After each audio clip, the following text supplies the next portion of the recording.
Hello, Archie Dunlop here with Talking Astrology with Archie on Monday, February the 17th, 2025. Today I want to have a Vladimir Putin update. I haven't looked at Vladimir Putin's chart for ages, and so I thought I would have another look at it. Now, it is a chart that I don't actually like looking at. I don't find his chart particularly interesting, and one reason for this is that we don't have a time of birth. Now, some of you might be saying, oh, we do have a time of birth. He was born at 9:30 in the morning. Well, some say he was born at 9:30 a.m., but as far as his birth data is concerned, in terms of its Rodding rating, 'cause you can rate birth data in terms of how accurate it is treated as being DD. That means dodgy data. And if you look at the Astro.com website, looking at Putin's chart, it gives 9:30 a.m. But if you look at the sources of this data, we find there are all sorts of times that people suggest. I mean, we've got 9:30 a.m.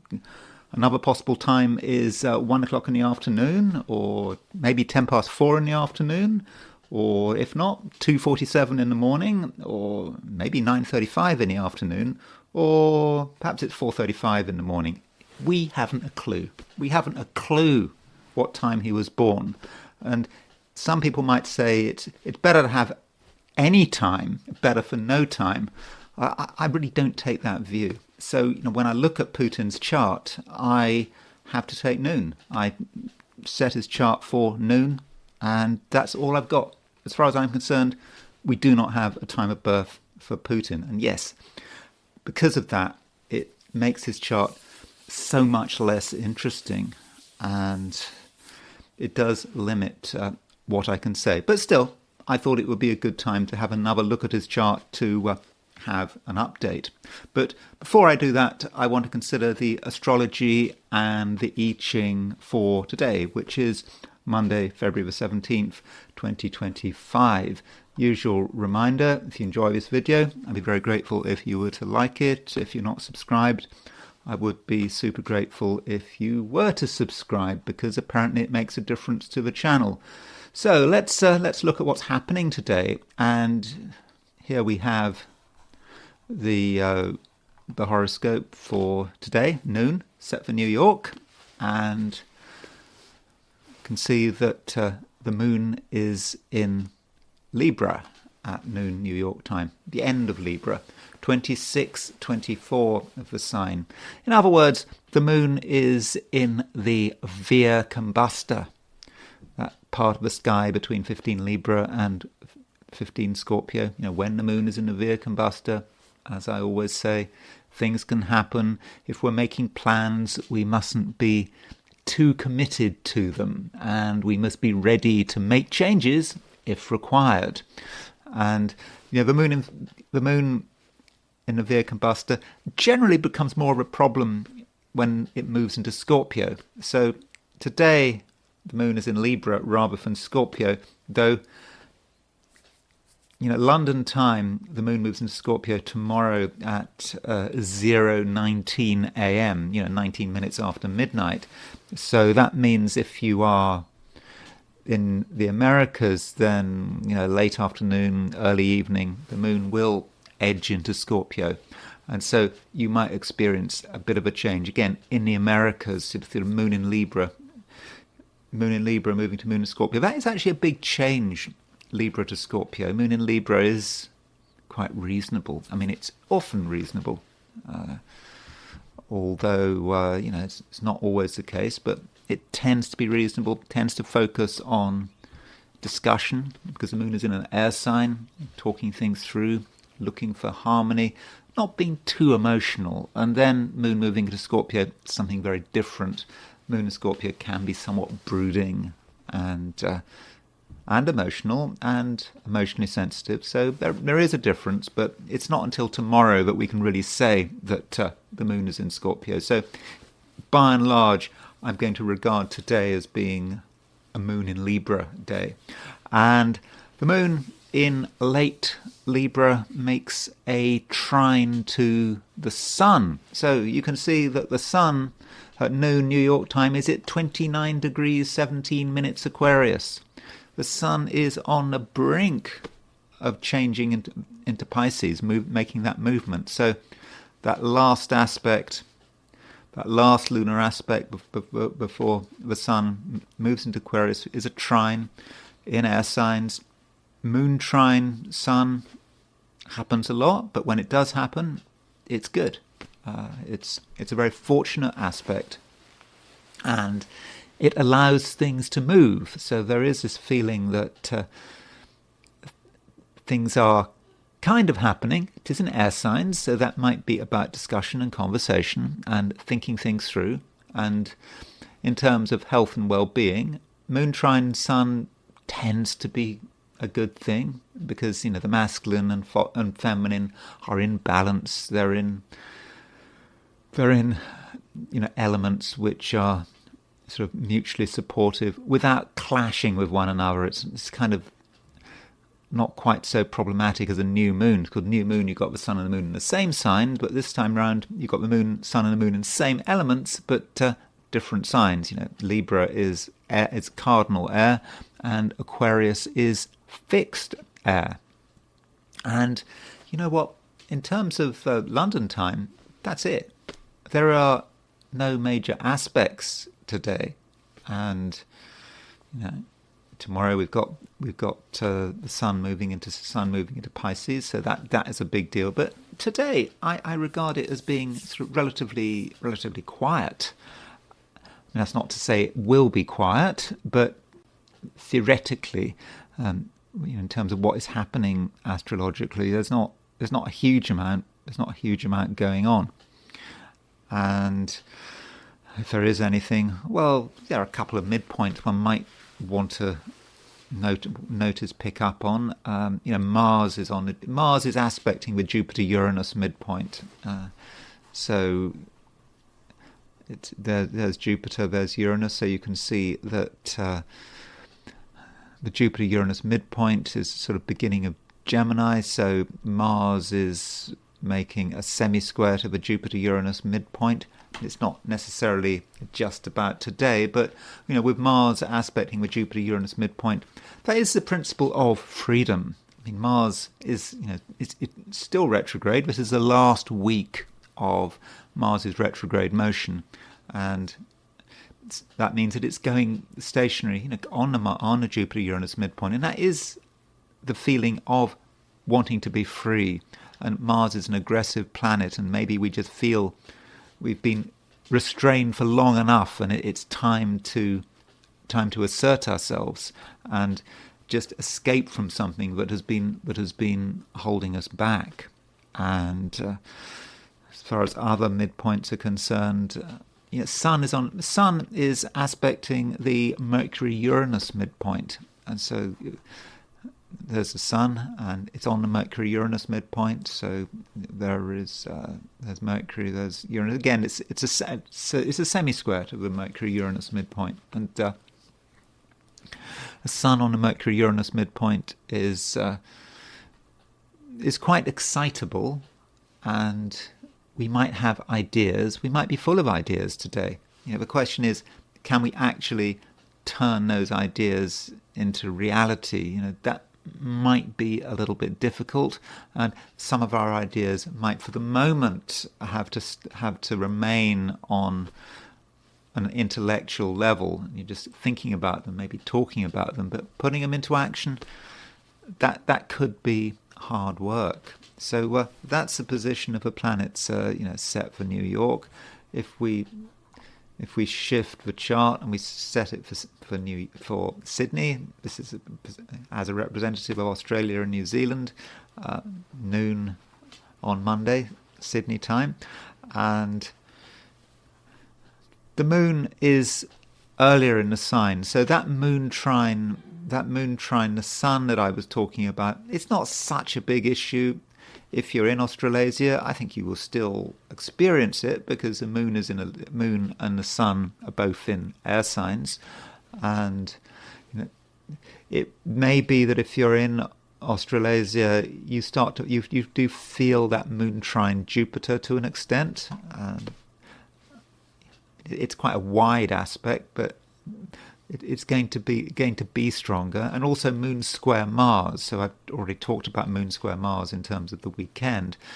So yeah, that moon square Mars can be irritating, and so if you are in Australasia, you're likely to pick up on that moon square Mars more than if you're in the Americas.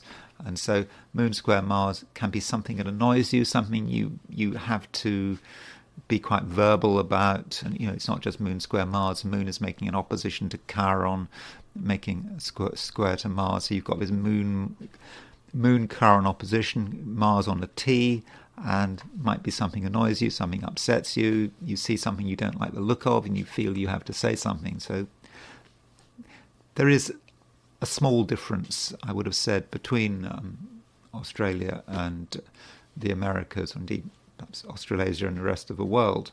And so I don't want to, though, exaggerate it. The moon is in Libra, wherever you are, though. Late in the day, if you're in the Americas, the moon does start moving into Scorpio.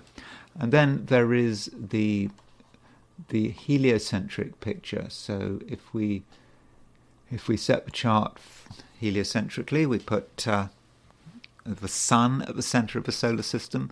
Look at Venus and Mars heliocentrically. That Venus-Mars conjunction is getting closer. We were talking a few days ago, and it was 6 degrees apart. Then it was 4 degrees apart. Now it's only 2 degrees apart. So Venus-Mars is getting close. And so how do we interpret that? Venus-Mars conjunctions, are often connected with being attractive, being sexuality, charisma, trying to appeal to people. And because it's a heliocentric chart, that might be about the battle for hearts and minds waged not necessarily by individuals, but perhaps by governments, larger organizations. It could be a lot of propaganda, trying to talk things up, talk things down, create the right impression. We might also say that Venus is under a certain amount of pressure because Venus is moving towards Mars. Mars is an aggressive influence. So Venus could be about the attempts to get on with people, but Mars can be disruptive. And so it might be a good idea to observe how people get on with each other and how we get on with them. And that Venus-Mars conjunction, it could cause a bit of aggravation, and it's getting closer, and so that's one aspect to think about. Then the Earth. Now the Earth is always exactly opposition the Sun. So we looked at the geocentric chart and we saw that the Sun was about to move into Pisces. So if we look at the heliocentric chart, we see the Earth is about to move into Virgo, and as it moves into Virgo, as it makes a quincunx with Neptune. So the Earth, is important in a heliocentric chart. It's our experience down here on this planet, and it is quincunx Neptune. And a lot of things aren't going to be clear, and we're trying our best to make sense of it all, but it can be difficult, and there's plenty of scope for deception. So that's the heliocentric picture, and it's now time to consider the 12 signs. So, as you might have noticed, there isn't much going on. I always say that, there's not much going on, but there really isn't much going on. There's one major aspect, moon, trine, sun. I mean, that's it. Okay, if you're in Australasia, then moon is square Mars, but we are a bit light on astrological activity today, and that means that I shouldn't talk too much. I mean, I do tend to talk too much, but I shouldn't talk too much because there is this question, on what basis can I go on and on and on when really there isn't much there. But we'll see what happens. I always say that we'll see what happens.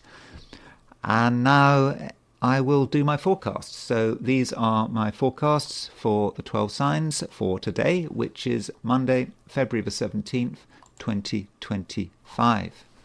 Aries. Aries, you have the opportunity, I would have said, to enjoy other people's company. There's nothing that you necessarily have to do.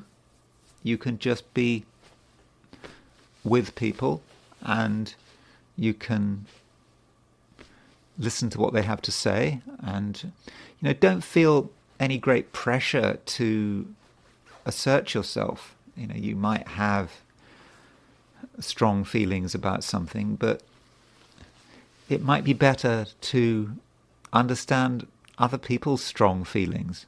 Although there is a sense today in which things are somewhat civilized. Things can be talked through, and there may be a sense that we can establish, a harmony. We might not agree with everyone, but there shouldn't be much of an opportunity to have arguments. Maybe you want an argument, but it's just not worth the effort. But at some stage, you are going to start to appreciate your independence. Independence matters. It always matters, particularly if you're an Aries.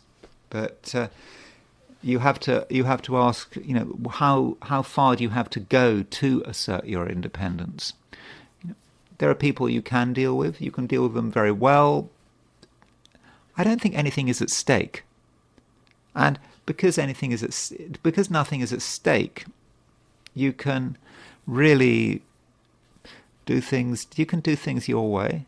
And if you have a vision of freedom, a vision about what freedom really means to you, then now is a time when you can express this vision.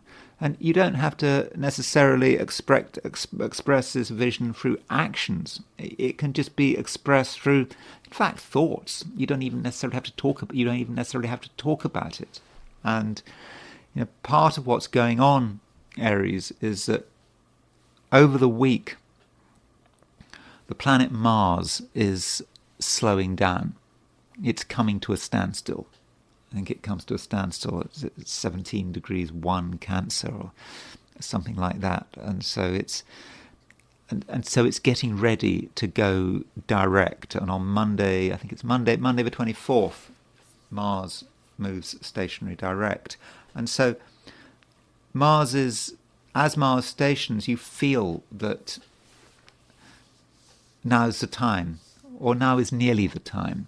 And so think about this vision of freedom, what you'd like to be doing, maybe later in the month as you move into, the spring if you're in the northern hemisphere. So autumn if you're in the southern hemisphere, I suppose. So, do think about those things you'd like to do, and you don't have to do them now, but you can make your own preparations. And if you do feel the need to tell people what's on your mind, you can. You can do it in a way that is relatively exciting, but it doesn't have to be threatening. So, be open and honest about what you want. And also, because there aren't a great many aspects around today, then I do think that there isn't a great deal of pressure. You might think that something is holding you up, but it's not. And one word, if you are in Australia or New Zealand, make a special effort to be cool and calm. There's one thing, and if you're in Australia and New Zealand, something you do have which in other parts of the world probably isn't going to be such an issue, is you've got the moon making a square to Mars. And so with that moon square Mars, don't push it. Don't assume a conflict. It really is unnecessary. But that's the overall picture, Aries. I think regardless of where you are, I think it's a day when you've got a lot of freedom, particularly mental freedom, and you don't have to push any point too far, because today ideally should work on a mental level.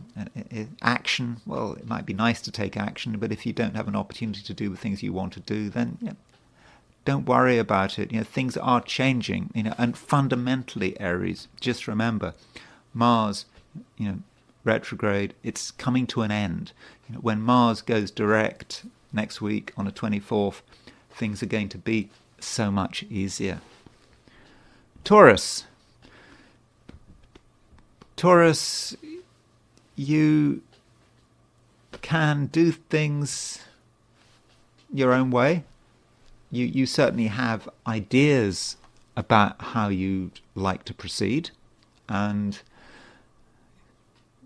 there's really no need to feel that anything is holding you up. I mean, but if you want to quietly get on with it, then that is fine, and probably that's actually what you should be doing. You really don't want to draw attention to yourself, and maybe that's going to be particularly easy if you're in the United States. Apparently today, by the way, is President's Day, Monday. I don't know what that celebrates. Probably George Washington. I mean, George Washington was a Pisces, wasn't he? So maybe people celebrate George Washington, but I don't really keep track of American holidays. But if you are in the United States, the fact that it's President's Day and there might be less stuff to do might just put even less pressure on you. And you don't want pressure. You want things to unfold in an orderly pace, at an orderly pace. And that's standard Taurus. That's what Taurus wants. Taurus tends not to want surprises, and you want to know how things are going to unfold. You want to know how other people are going to behave, and the more people you have around you, the more scope there is for surprises, people doing stuff you hadn't expected. And so that is not something you want. Now, in terms of those surprises and irritations, more likely if you're in Australia or New Zealand or Eastern Asia, or if you're in Kamchatka or Vladivostok. I don't think anyone watches this channel from Vladivostok, but who knows. And there is a square between Moon and Mars. Moon in Libra square, Mars in Cancer. And if you're in Australasia, you might feel that square. And that could be other people being annoying, being irritating, and trying to upset your peace of mind, upset your flow. That could happen, but don't take it too seriously. You just don't get emotionally involved. But if you're in the Americas, Western Europe, I don't think that Moon square Mars is going to be such an issue. And I think it's just a day when you should, as far as possible, just be yourself, do things your way. Don't listen too hard to what anyone else is saying, because if you do listen too hard, you might misinterpret something, or you might get distracted and put your energy into something that is really not worth your effort. That could happen. It is possible. You decide something is really important, and you decide to focus your energy on one thing. It's a temptation. But if you do start focusing your energy on one thing, then there's a good chance that you've got something wrong. And this is especially the case if you're focusing your energy on something which is a little bit unexpected, something you hadn't actually planned on doing, but for one reason or another, you feel that you should be doing it, or you're tempted to do it, or someone else tempts you to do it. And there is this feeling of temptation. Maybe you should be doing it, maybe you shouldn't be doing it. Well, the answer is you shouldn't be doing it. Just keep it straightforward, keep it simple.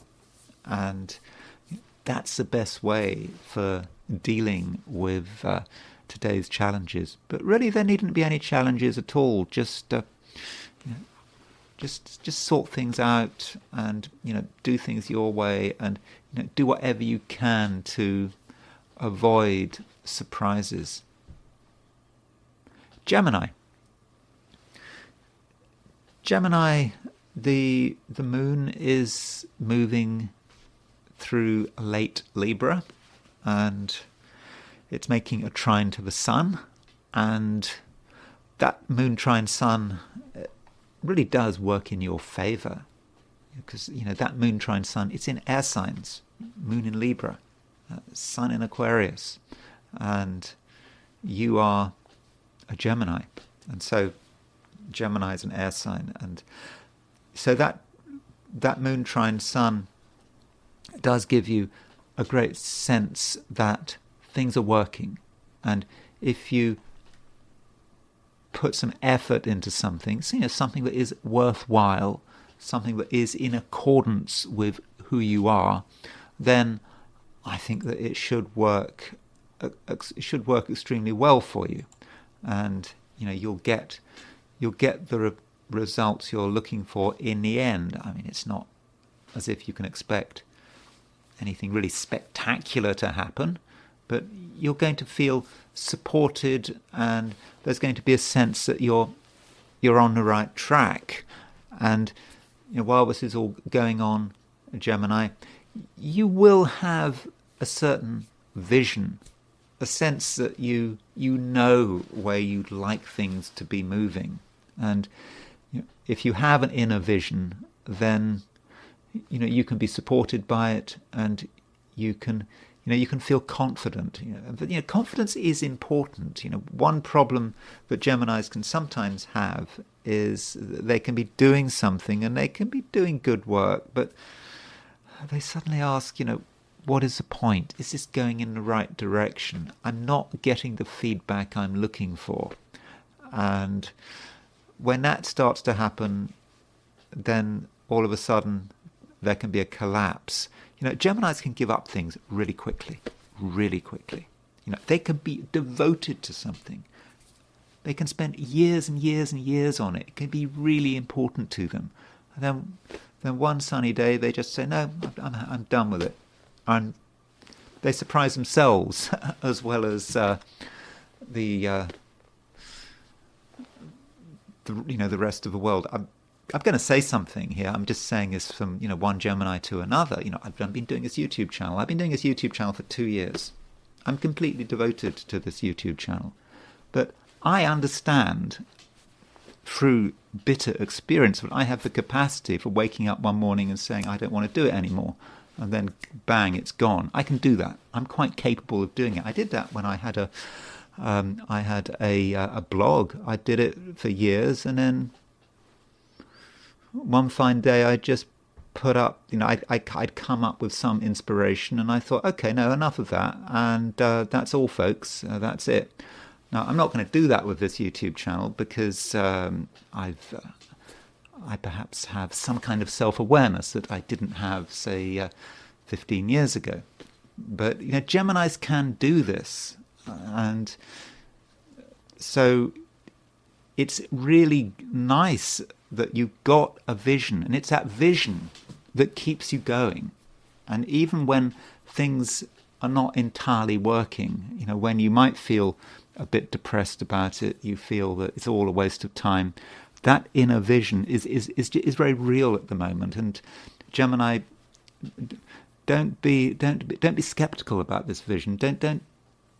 Don't ask too many questions about it. There is a vision to keep you going, Gemini, and if you just keep that in mind, then it's going to keep you moving, and it will allow you to move to the next stage. And one thing, tomorrow we do have the Sun in Pisces, and I do think the Sun in Pisces is going to be pretty good for Geminis. And I'll explain that when I look at your horoscopes for tomorrow, which is of course Tuesday.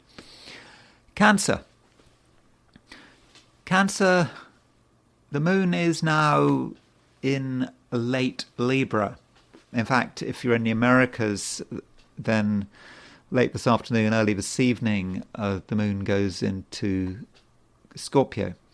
And so it is a time of sort of gradual changeover, and probably more of an issue if you're in the United States. Not least because it's President's Day. I don't know about President's Day. Does President's Day mean anything?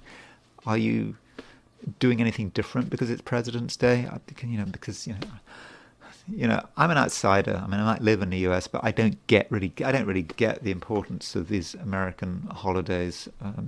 I don't understand it. But President's Day would suggest sort of a pause as you move from sort of one phase to another phase, particularly if you're usually working and you're not working because it's a Monday. But maybe you have to be a government employee to take advantage of President's Day. I haven't a clue, but there is a change, Cancer, and with the moon moving through late Libra,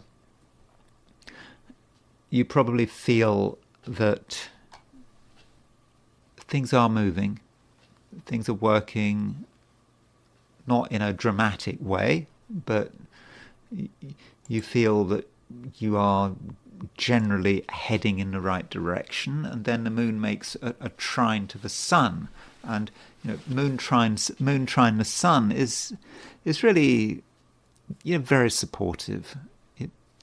It makes you feel that you are at one with the world around you, and regardless of your state of health, you possibly feel more healthy than usual, and that's especially the case if you're able to do things your way. With the moon in Libra, you certainly don't want to spend too much time listening to people. You don't want to do anything that is going to disturb you. You don't want to uproot anything. You are where you are. There are roots. These roots need to be respected. And if you want to enjoy yourself, feel comfortable, then do you have to go anywhere? The answer is almost certainly no. Now, there may be some variation depending on where you are. Now, if you are in Australia or New Zealand, then the moon is earlier in the sign, and the moon is not so much square the sun, but it is square Mars, and that moon square Mars is quite an angry aspect, quite a defensive aspect. So Cancerians, if you're in Australia or New Zealand, you could feel quite defensive today, and if anyone is breaching your boundaries, you're going to want to respond, and you won't take comfortably to. You won't take. Let's rephrase that. You won't take kindly to other people who are doing things that are unexpected, or people who have ideas that you don't agree with, and you're certainly able to sort of look after yourself. So moon square Mars if you're in Australia and New Zealand. Now, if on the other hand you are in the Americas, then late in the day the moon goes into Scorpio. Now, if you're in Europe, Australia, New Zealand, Asia, the moon doesn't go into Scorpio today. London time, moon goes into Scorpio at 19 minutes past midnight on Tuesday. So it's only in the Americas, although perhaps Iceland. I'm not quite sure what time zone Iceland is. Maybe if you're in Iceland, then right at the end of the day, the moon will be in Scorpio. But I don't know if anyone watches this channel from Iceland. So Cancer, at the end of the day, if you are in the Americas, this evening, certainly, as the moon goes into Scorpio, there is a change. And you're possibly going to sort of feel different. You're at some level going to feel more active, even though the moon is in Scorpio. I mean, different people, different signs respond to moon in Scorpio going in different ways. But your response to moon in Scorpio might be to feel that there's something extra you have to do. You might be a little bit more brave, and you might want to experiment with something. You might want to show off what you can do this evening. I don't know what the plans are for this evening, and you'll want to do it your way, because the moon, when it moves into Scorpio, it will start making a square to Pluto. So there is a bit of a difference depending on where you are, but regardless of where you are, the moon is going to be in the Via Combusta, that part of the sky between 15 degrees Libra and 15 Scorpio. And this means that you shouldn't assume that everything will happen according to a particular plan, and you shouldn't make assumptions about your own reactions. You might respond in a way that you hadn't fully expected. It might take you by surprise, and this response might represent a new set of perceptions. You were used to perceiving the outside world in a particular way, but now you're perceiving it differently. You're perceiving the world in a more intense way, but also more knowledgeable. You have a greater understanding than you might have had a few days ago, and this might feed into your overall response patterns. So try not to be too surprised if you do something that you've never done before, or you respond to something in a way that is not your usual self, but it is your usual self. It's just about you developing and evolving. Leo, the sun is getting ready to change signs. Tomorrow it happens. Sun moves into Pisces. This is something to be welcomed. Sun moving into Pisces. It's something, Leo, for you to be looking forward to, and it's going to make you more powerful, and it's going to give you a greater sense of self. But right now, today, Sun is still in Aquarius. It's in the last degree of Aquarius, and it's making a trine to the moon. And with the Sun in the last degree of Aquarius, it might be a time when you should be considering other people, how you respond to other people, and there might be a certain sense of wrapping something up.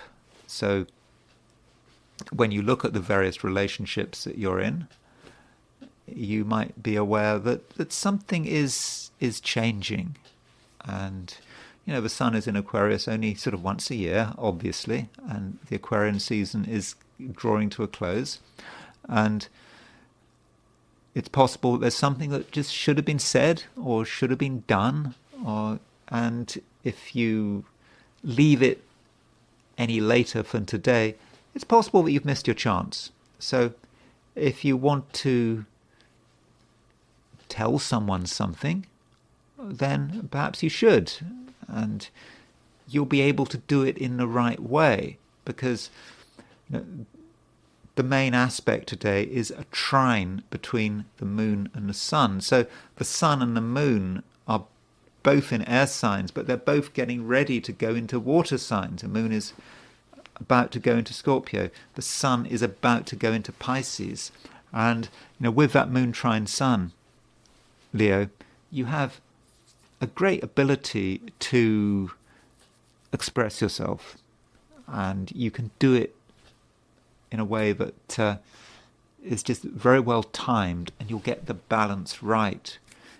You can be assertive, but not so assertive that you put people off. You can be exciting, but again, not so exciting that you come over as being weird and disruptive. And so, as you can get the balance right, then now might be your chance. Don't be shy. Of course, there are no guarantees there. It's always possible that you'll say the wrong thing and cause permanent offence. It's always a risk, isn't it? Always a risk. But generally, with this moon trine sun, it allows you to just harmonise yourself. I always use this word harmony when considering moon aspects between the moon and the sun. I mean, trines, sextiles between, in particular. Harmony just seems to me the right word, because what does harmony mean? It means that two things are on the right wavelength. They're on the right wavelength, but they're not on exactly the same wavelength. If they were on exactly the same wavelength, they might disrupt each other, but they are in a way working well with each other. So there's a harmonious relationship, but two principles which are supporting each other's independence and well-being. And that means the things you say can make you feel better. They can make other people feel better. And if you make decisions, low-level decisions today, you might make decisions to talk to people, to go somewhere, not somewhere very dramatic, just somewhere you'd like to go to. It seems a good idea at the time. You do it. And so this gentle, low-level activity over the course of the day should really work in your favour. And it's low-level because it doesn't require you to put yourself out. It doesn't require you to take risks. It doesn't require you necessarily to do anything you've never done before. It's just low level, but you're always doing something. And that's the way Leos should be functioning. And at the same time, you do get a broader vision. You get a certain perspective on things. You can see where you are in the grand scheme of things, and you can actually have a vision without being attached to it. And there is a certain lack of attachment. And you could then say, from a spiritual perspective, if you are attached to something, then it's not worth it. I mean, if you want to get Buddhist about it, attachment is not supposed to be a good thing. So you can be attracted to something but not be attached to it. It's not something that you're going to get upset about. It's just natural. It's just part of who you are. It's part of your self-expression. And if you keep it natural and you're spontaneous and you don't allow anything to faze you, then today can really be good. Virgo,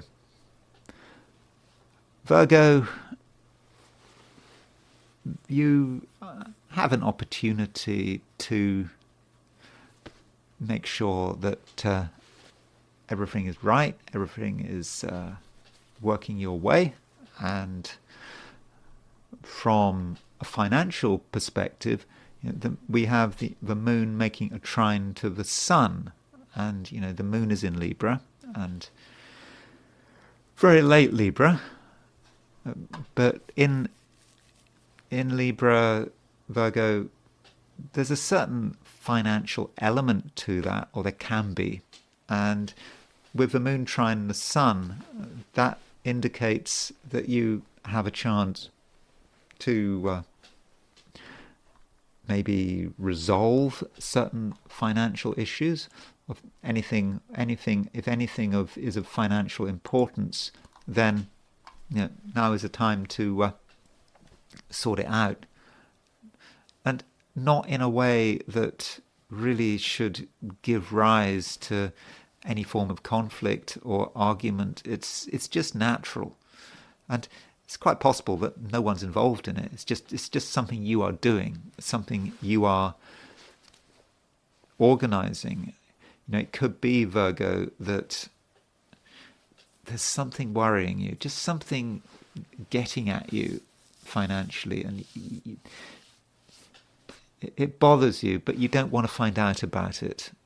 And perhaps today you might be motivated to find out about it. It may just be opening something up, opening a spreadsheet, opening a website, and maybe it could be your online bank account or something like that. You open something up and you look at the numbers and things become clear, and in all probability you're going to feel a whole lot better. So don't just turn away from money just because it seems too complicated. It's not something you want to do. That moon trine the sun is about you feeling better about yourself, and in particular in a material sense. So as far as I'm concerned, that is very positive. And once you deal with the details and you stop worrying about the details, then you have an opportunity to move on, and you can start thinking about something else. And right now, Virgo, you have the capacity to see something wider than yourself. It can happen. See something which goes beyond your everyday experience and maybe a pointer to the future. If you just allow it to happen, and that might mean in the end that you have to consider ways in which people can be trusted. Virgos aren't always especially trusting, but there is a place for trust. Now, that might not be about trust in any one person. It could be about a trust in an idea or a belief system. And if you can align yourself to some wider view, wider way of organizing the world and the cosmos, then I think that would very much run in your best interests. And I should also point out that the sun and the moon, we do have a trine between the sun and the moon, but the thing is, the sun and the moon are about to change sign. And in fact, if you're in the Americas, you experience the moon going into Scorpio late in the day, late afternoon, early evening. Moon moves into Scorpio, and that does bring about a change with the moon in Scorpio. Probably a less emphasis on financial stuff. Some of your worries may actually vanish with the moon in Scorpio. Now, that might sound strange because one doesn't normally see moon in Scorpio as being something to celebrate, but with moon in Scorpio, there might be something new to concentrate on, and it might even be a little bit obsessive, but there's no harm in a bit of obsession. So American Virgos, late in the day, something might catch your interest, and it might feel just absolutely fascinating and something you really, really want to concentrate on. And you can, in a way, be enlightened by this, whatever it is. But I don't know what your plans are for this evening. Now, if you're not in the Americas, then Moon does not move into Scorpio today. It's happens tomorrow. And additionally, the Sun is about to change sign. The Sun is about to move into Pisces. The Sun is about to move into your opposite sign, and so that does happen tomorrow. And with the Sun moving into Pisces, there is likely to be a focus on relationships which wasn't entirely there before, though we shouldn't forget that there are already quite a lot of planets in Pisces. Pisces is your opposite sign connected with relationships.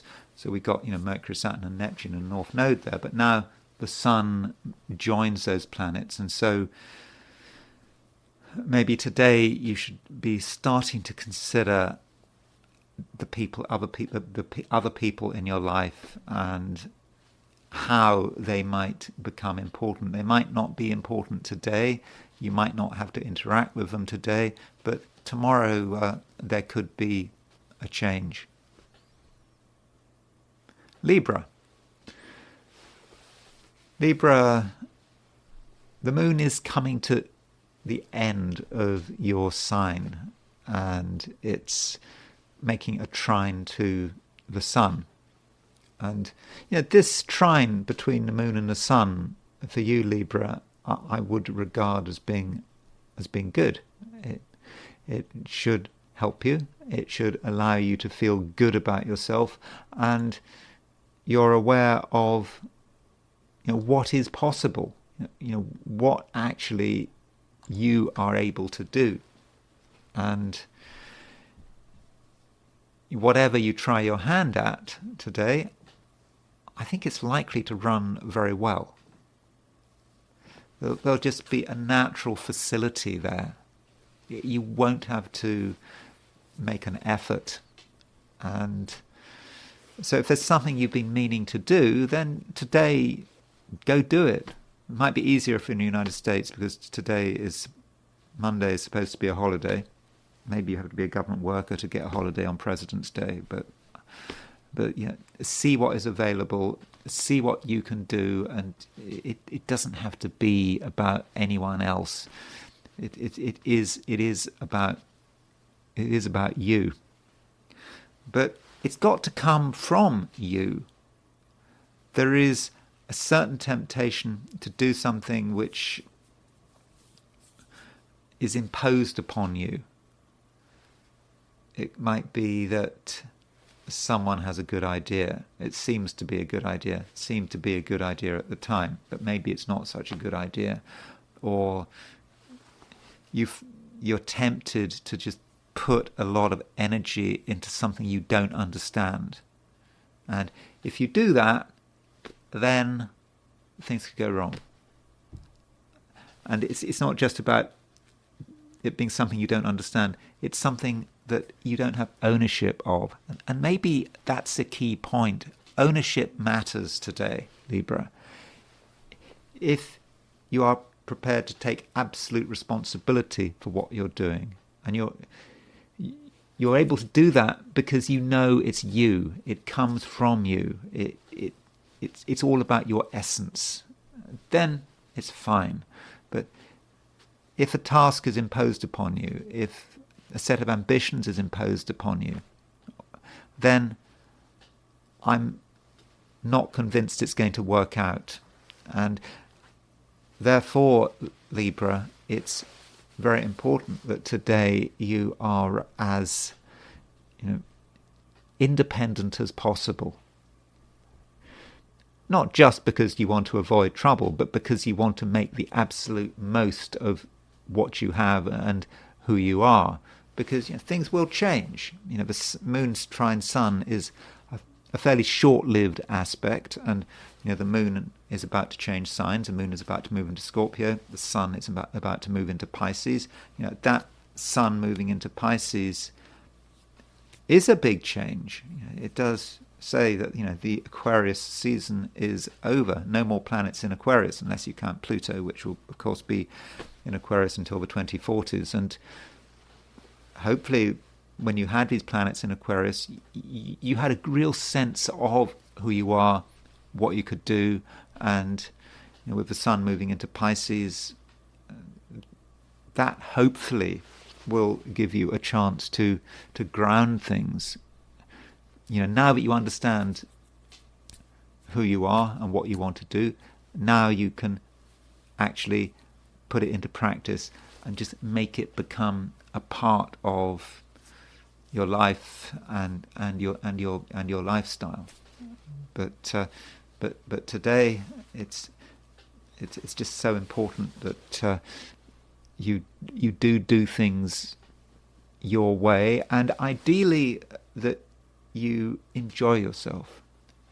Now, if you're enjoying yourself today, that is a sign that you're going about things the right way. And if you have a choice between two activities, one activity that is fun, but in a very real way, in a fundamental way. Getting drunk is not what I mean by having fun, for example. Mindless hedonism is not what I mean by having fun. It's about doing something, which is intrinsic to who you are. So if you have a choice between doing that and doing something that you just have to do it, it's out of obligation, or someone else has suggested that it might be fun, then don't do it. Do what feels right, and don't listen to other people, and try to avoid doing anything that is boring until the last moment.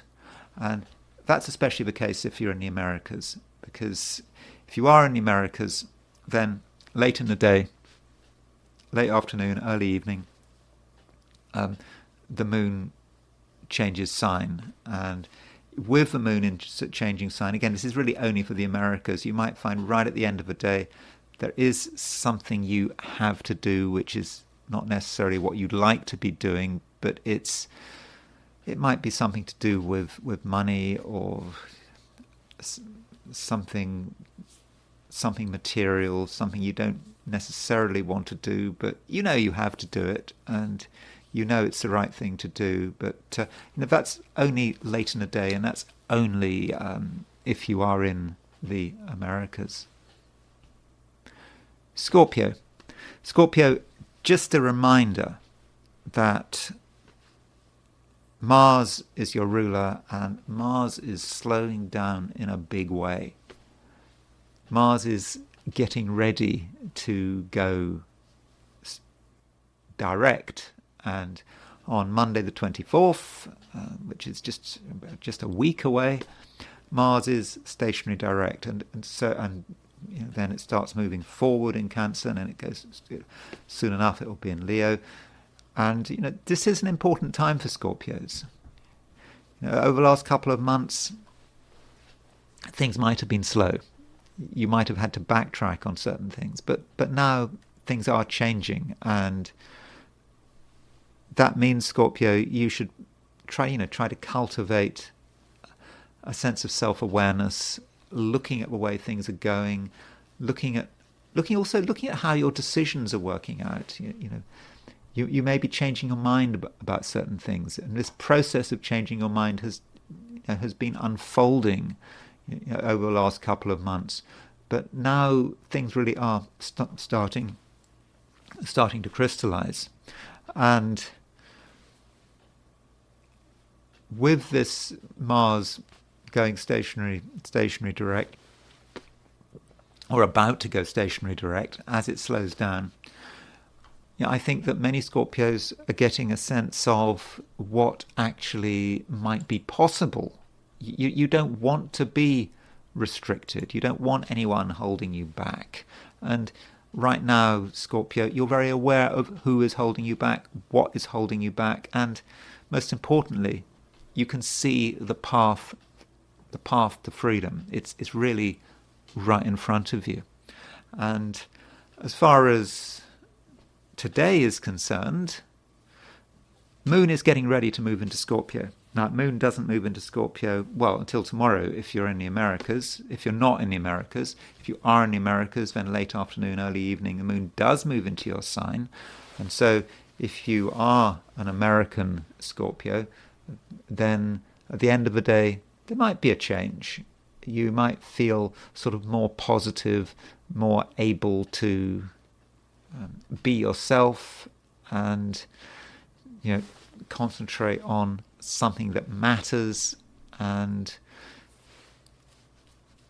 also do something that may in its own way be quite dramatic and transformative, because the moon, when it moves into Scorpio, will be making a square to Pluto. So yeah, if you're an American Scorpio, there just could be that change towards the end of the day. So that is certainly something to consider. Though looking at things in general, the overall day, moon moving through Libra. If you're not in America, moon is moving through Libra the whole day.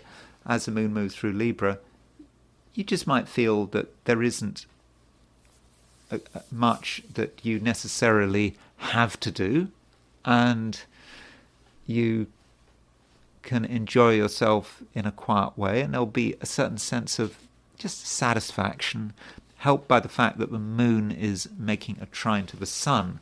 Though moon making a trine to the sun, that's good for everyone, regardless of their 12 sign. Regardless of what your sign is.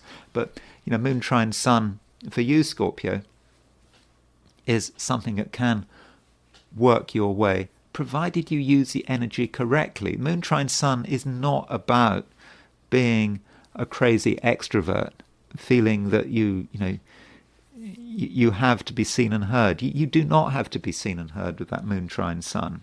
And you can just do what makes you feel right. And you don't have to give in to outside pressure. And you can just do what makes you feel happy. Maybe actually you don't have to do anything, and maybe that's just the secret to having a great day. So that moon trine sun can work for you, provided you just make the most of it. And it's just not very sociable, that moon trine sun. It doesn't want to be pushed into the limelight. Not for you, Scorpio.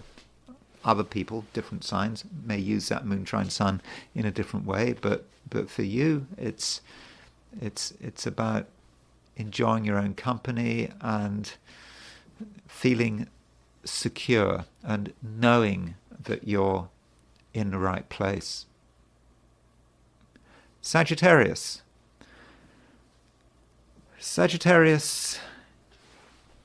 you know that things are changing. You've known that actually things are changing for some time. It's been obvious to you. Might not have been obvious to anyone else, but certainly been obvious to you. And you see things that other people just don't see. And that might be the advantage of being a Sagittarian. You can look at an event which seems random and disconnected, and straight away you understand what it means. It could well be the shape of things to come, and that gives you a certain sense of excitement, but also a sense of foreboding, because you know that things aren't going to stay the same, that everything is in a process of constant motion, and right now that is very obvious to you. Now, as far as other people are concerned, they might not be interested, they might not care, but for most of the day you're actually able to get on with people really very well. The things you say aren't going to be especially threatening, particularly if you make an effort. If you make an effort to tell people what they want to hear, then that should be okay. But it may be, Sagittarius, that you feel that you want to share something. That could be an experience for today, wanting to share an insight. And there's then the question, how do you share an insight? Because not everyone is going to be receptive to what you say, at least in its raw form. So if you've got something important to say, if you've got an insight you want to share, then the way you do it, the way you express it, could actually be very important, and a gradual approach, might work best. But if you do things right, you can get everyone to understand, or you can get the people who matter to understand. And in this department, it probably is worth the effort. Moon trine Sun might indicate that you're able to make something clear at the absolute last moment.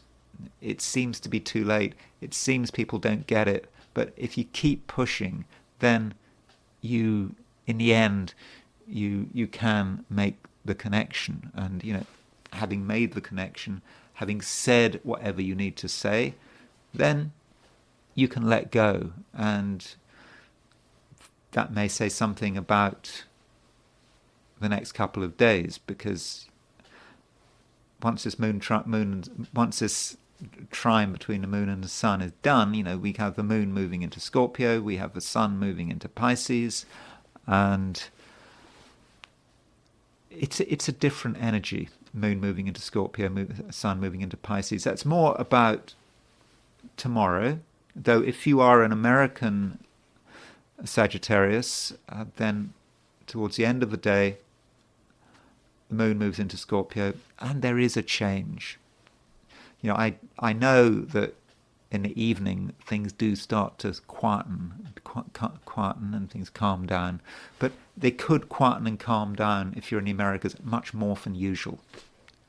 Suddenly everything has changed as the sun sets. If you're in of course, if you're in South America, south of the equator, the sun will set later than if you're in North America. But as the shadows lengthen, if you're an American Sagittarius, then something does change. And it just may feel that one thing is over and that something else is about to start.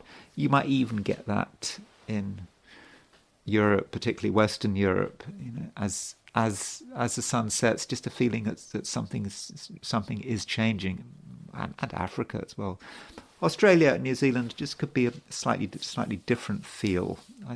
I don't think if you're in Australia or New Zealand, then today you're going to necessarily feel that there has been a sudden change. But maybe tomorrow, Tuesday, that's something you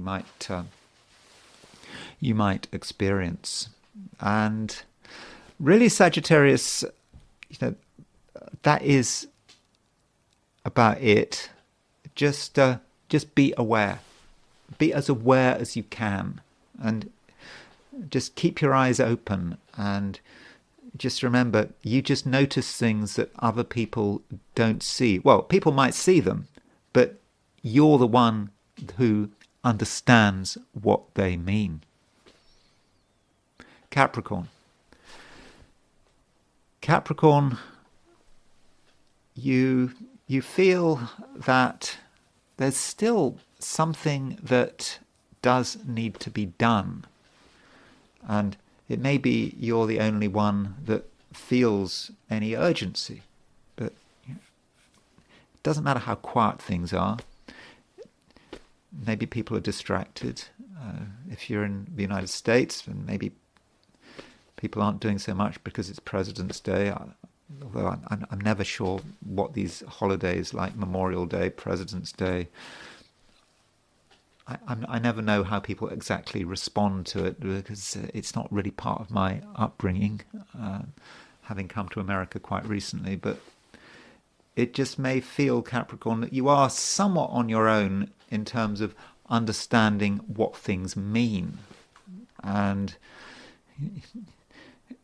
you feel that things are important and require your attention, and you might be the only one. But, that's okay. Sometimes it's better to do things on your own, to be the only one that sees it. And, with the moon making a trine to the sun, that moon trine sun is the main aspect today. You can do things. You can do things which are very effective.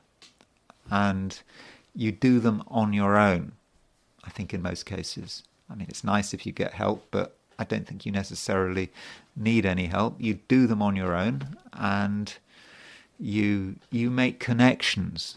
And once you've made connections, you might have sort of moments where you get the truth, and it's all obvious, and that allows you to think about the week ahead, the rest of the week. Of course, today's Monday, so what you're going to do over the rest of the week, because it's all clear, and that really is going to be beneficial. Now, I've just said that it can be done on your own. Yeah, in most cases it can be done on your own.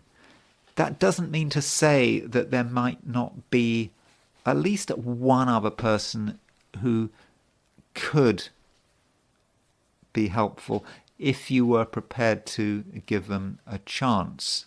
And if you give people a chance, you probably don't want to give them a chance, because you might be of a view that you're the only person that can be trusted. But if you give someone a chance, you might be pleasantly surprised. Also, Moon trine Sun.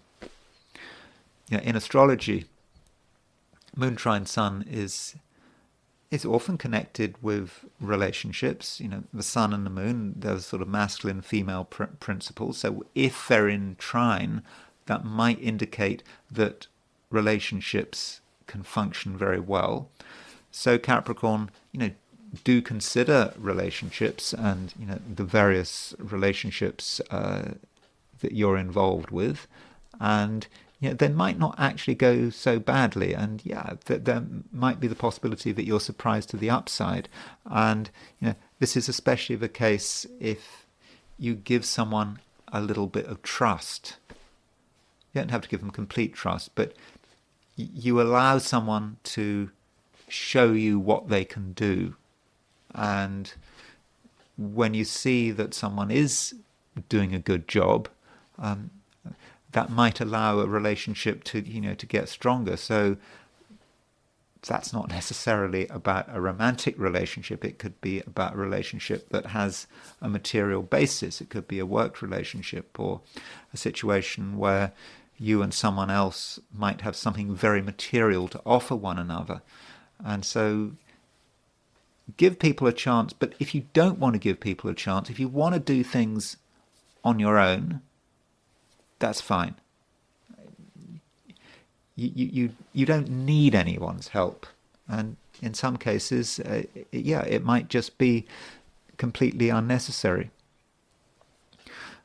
Though, continuing on this theme of relationships, there is evidence that if you really want to, Capricorn, then you really know how to come over as a pleasant and harmonious person. It really is possible, and part of it is because you're not particularly threatening at the moment. You seem relatively relaxed, but also quite trustworthy, and as a result, you can get people's attention. You just have to give out a little bit, not a great deal. You don't have to make a big performance of it, but if you just show that you're there, and you just make an effort, to listen to what people say, try to understand them, you might actually be surprised at what happens. So relationships, it's optional. You don't have to put energy into relationships if you don't want to. But if you do, then I think that in your own way, you'll be quite successful in terms of building bridges. Aquarius. The Sun and the Moon are making a trine aspect. We've got the Moon in Libra, and we've got the Sun in Aquarius. So this trine in air signs Aquarius should really be good. It should make you happy, and you just should feel that things are moving. And this is a chance, Aquarius, to show the world who you are, what you can achieve, what you have achieved, and you can, really make a powerful impression. But this moon trine the sun, you could say in some respects, is the last hurrah of the Aquarian season.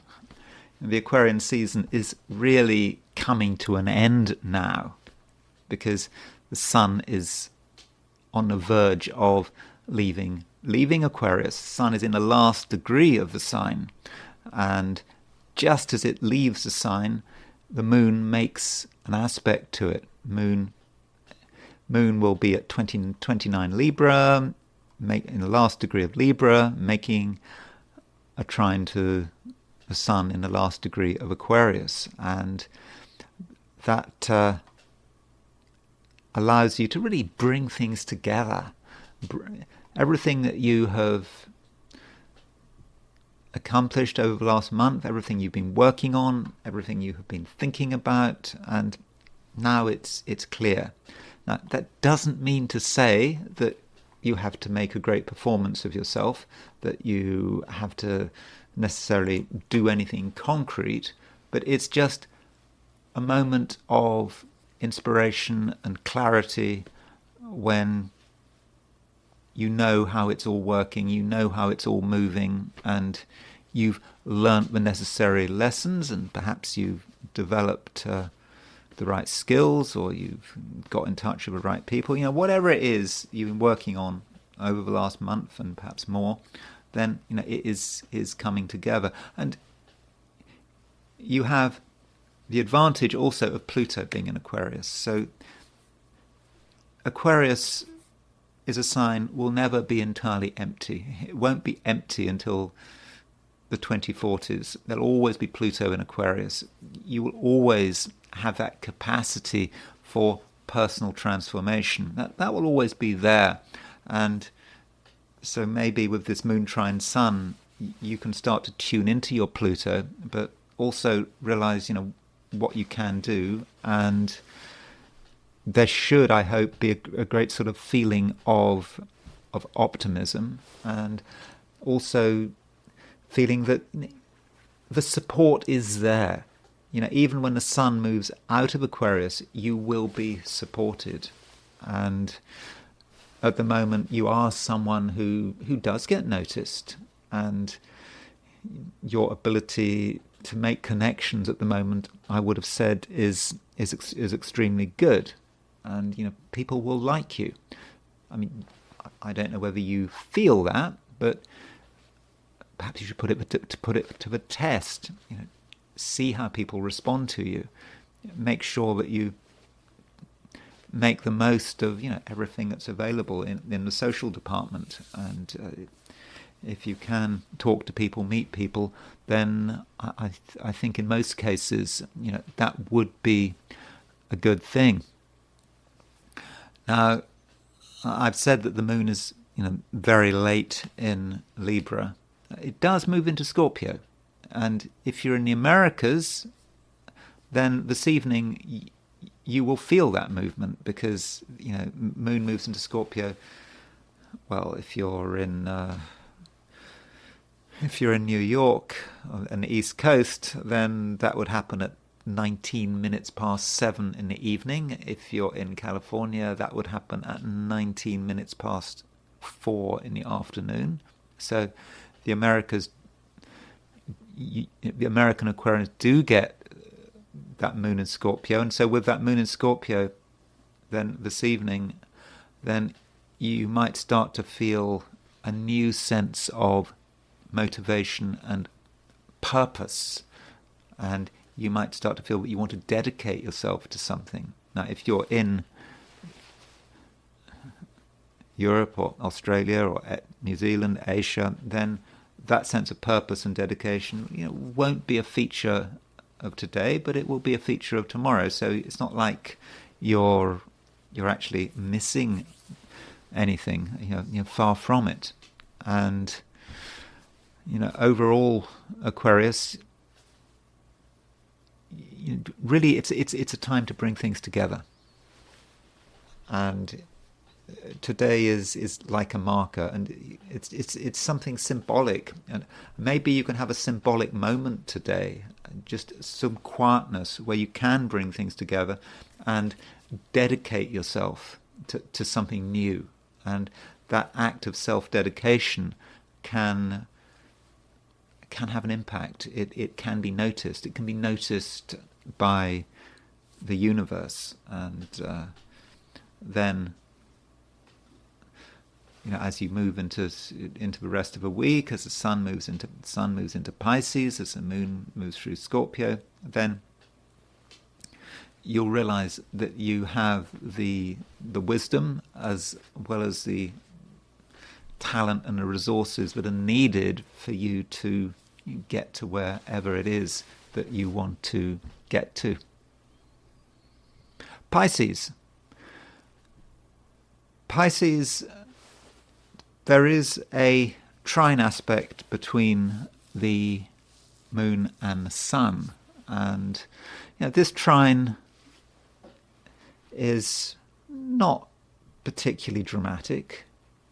I mean, it's not even a particularly rare aspect. Trines between the moon and the sun happen twice a week. But, this particular trine I would have regarded as being quite useful, and it allows you to, think about who you are, and it should ideally represent something quite quiet. It's certainly not a noisy aspect, and ideally, Pisces, you will appreciate your own company. Why not? Moon trine sun. Work things out in your own way.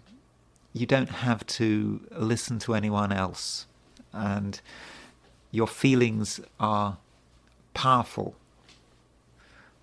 You're not quite sure where they're going, but you do feel that something is happening. And when you think about your feelings, Pisces, should you think about your feelings? Well, I suppose you shouldn't think about your feelings. I mean, I'm a Gemini. I would say when you think about your feelings. That's a standard Sun in Gemini thing to say. But what I'm trying to say is that your feelings are linked to something else if you take the view that there is such a thing as a collective unconscious. And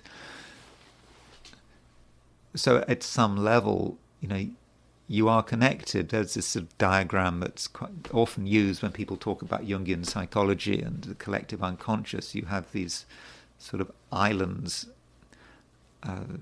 poking up over the water, and these little islands represent us as individuals, but deep down, us as individuals, we're all connected to the same thing, and that's my understanding of the collective unconscious.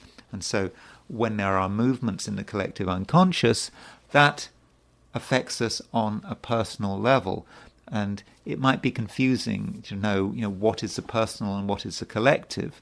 And at the moment, Pisces, you are very aware that something is shifting. You can feel it. It is dramatic, and your first inclination might be to think that it's personal. So, if today you start to feel quite freaked out about something, maybe you shouldn't.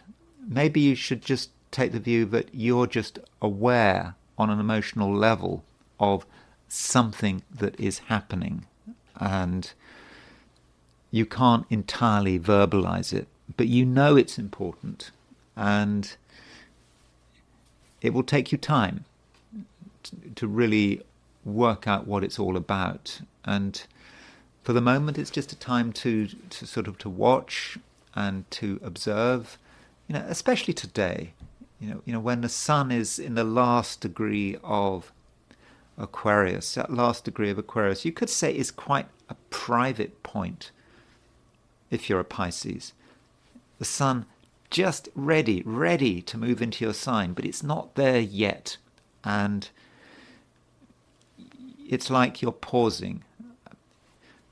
You're pausing on the precipice, well, that's a bit negative, but you're pausing on the border, and you're not ready to plunge forward, and you get it that something is changing. And when the sun moves into Pisces, things will start making sense. Your emotions will be in tune with whatever is happening around you, and you will be connected. And as far as today is concerned, well, just relax. There is nothing that actually has to be done, at least in a sort of an active sense. If there is any action, then I think in most cases it should be taking place on an inner level. And those are my forecasts for the 12 signs. And I now want to consider today from the viewpoint of the I Ching. And I asked the question, what is Monday going to be like for those watching the I Ching section of this video? And the first hexagram I got was hexagram number 50, which is the cauldron. And the cauldron is an important hexagram. And the cauldron is about our resources and how we are bringing them together. It's what we have. I mean, it could be our material resources, but it could be our spiritual resources. It's everything that we are. And when we're thinking about the cauldron, we need to kind of imagine what it might look like. And in terms of how the I Ching describes it, I get the impression that it's something pretty big. It's not just a little pot. It's something huge, something that we can't necessarily carry. And there are two reasons we can't carry it. Firstly, it's very heavy. And secondly, it's very hot. And so the question is how we carry it. And I Ching talks a lot about the handles, how you pick the cauldron up, and what these handles are made of, whether or not these handles are damaged. Because, if you have got a really heavy pot with red hot handles, then what can you do with it? You can't touch it. The best you can do is brand yourself with it. I'm showing my age, but there was this series. What was it? There was a kung fu series in the early 70s, and it was a TV series, and it's always the same scene in the beginning of this man, the kung fu student, introduced him at the beginning, and he would take this boiling hot cauldron, and he would bring his wrists onto the sides of the cauldron and would brand himself. I think there might have been some dragon pattern, and it was an act of sort of branding. And so that just gives you an idea of how hot cauldrons actually are. Of course, it may be that I really am showing my age, that you haven't, you're not aware of that. You can probably find it on YouTube somewhere. Was it David Carradine in it? Wasn't he playing the central figure? I don't know. I mean, I wasn't really into it, but I just noticed it was on TV a lot in the 70s. So the cauldron is problematic because if you can't carry it, then it's useless. What do you do with it? And so the handles have got to be in good shape, and in fact, these handles may give you the capacity to put rods through it. So it might be so heavy you put rods through the handles, and then you might need I don't know. You think about 4 people, each on one side of a rod, needing to move it. Talking about cauldrons.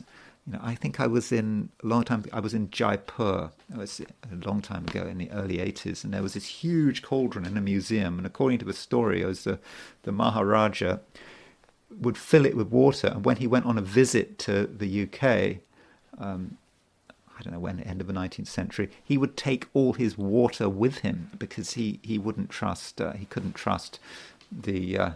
the British water, so he'd take his water from Jaipur to make sure that he never had to take the risk of drinking the water in London or wherever else he was. Now, I've been talking too much, and I'm not getting to the point. The fifth line is moving, and the fifth line is moving. Now, fifth line tends to be fortunate, and so with the fifth line moving, there's a lot of focus on these handles. And it's saying that the handles are made of gold or bronze. They're in good shape. They're in good repair. And it does mean that we can take what we have and we can use it. And we are supported. We are supported by other people. Maybe it's that team of 4 people. They come along, they put their rods in the handles, and they can carry the cauldron from A to B. I don't know, carrying that cauldron from Jaipur to London, that would seem to be a bit of a stretch. But whatever we've got, we can use it, and we will get support. And but it's very important that we stay firm. Correct action is absolutely vital, and so we act correctly. We use what we have correctly. We are modest, and we do find that we are successful, and things are moving. Now, we do have a moving line. And so fifth line from the bottom is moving. This line here is moving. Now, because of that, we move to another hexagram.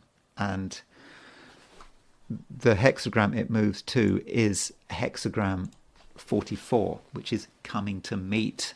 Now, hexagram 44 is not generally regarded as being particularly fortunate.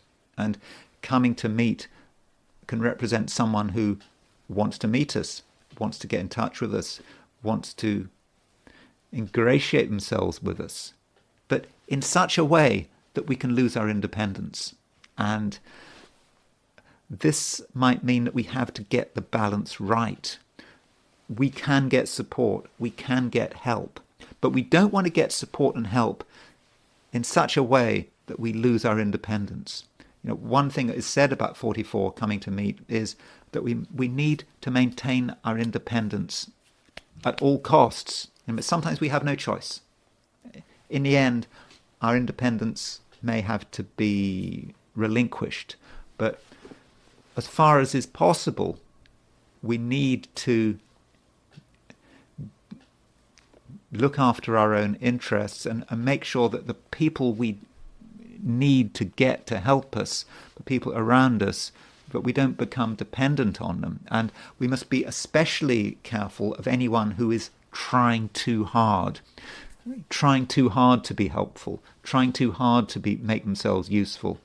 Maybe a person, maybe an organization, doesn't have to be a person, but we shouldn't be totally trusting.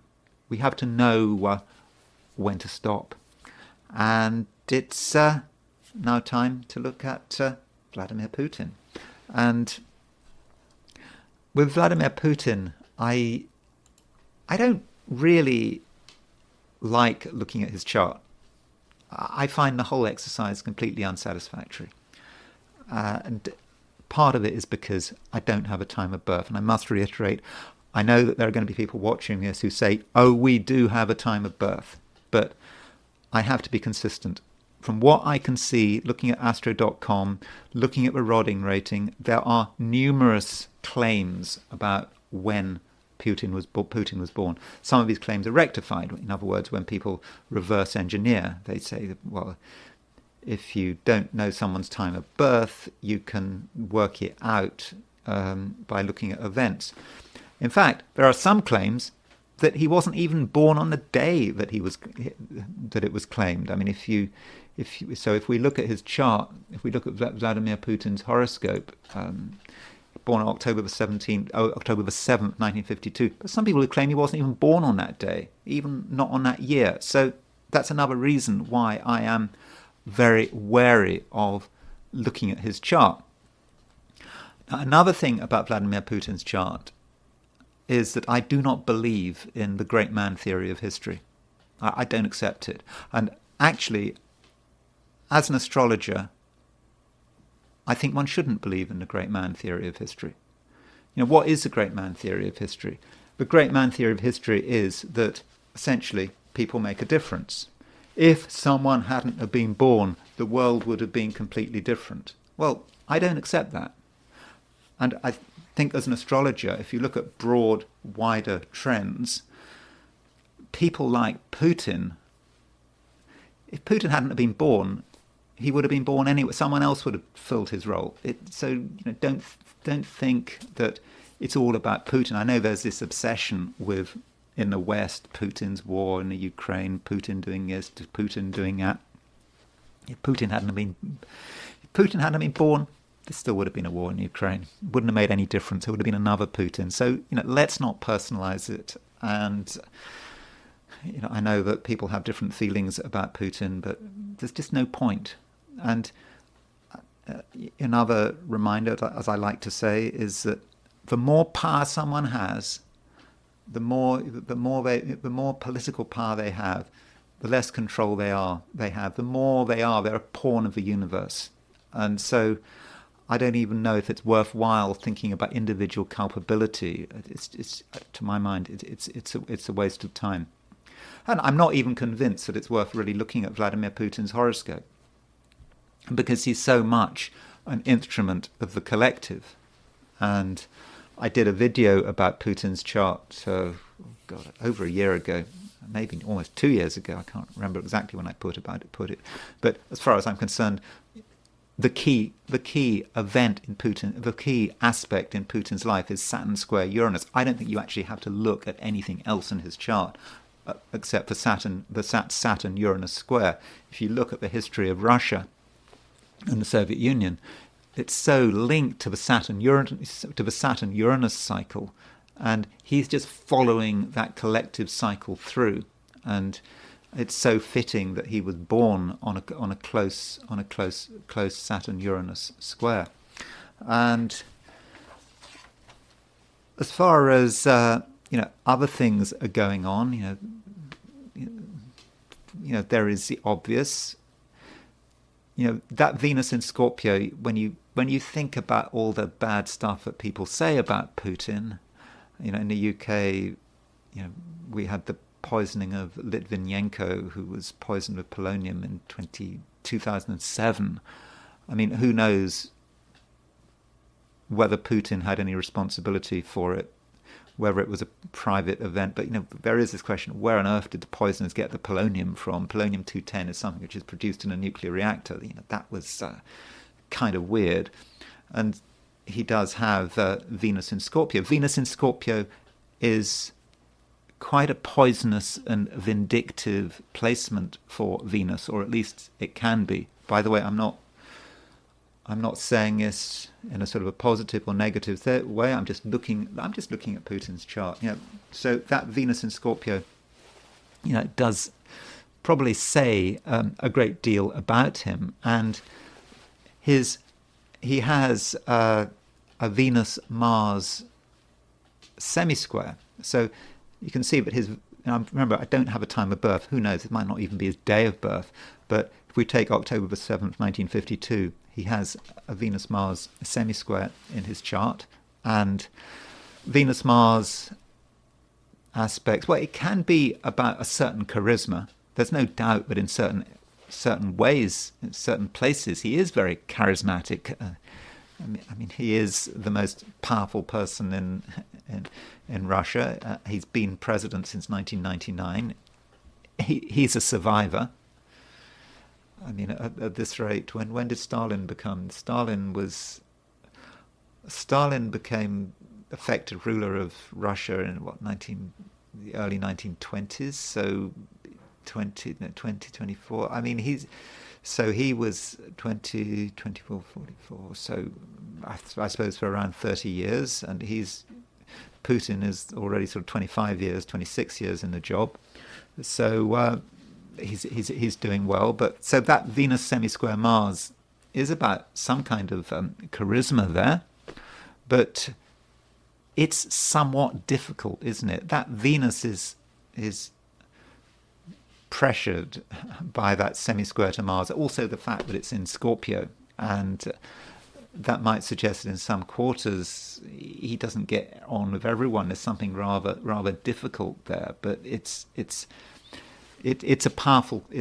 certainly a powerful aspect, which says a lot about him, and that certainly becomes clear when we look at his midpoints.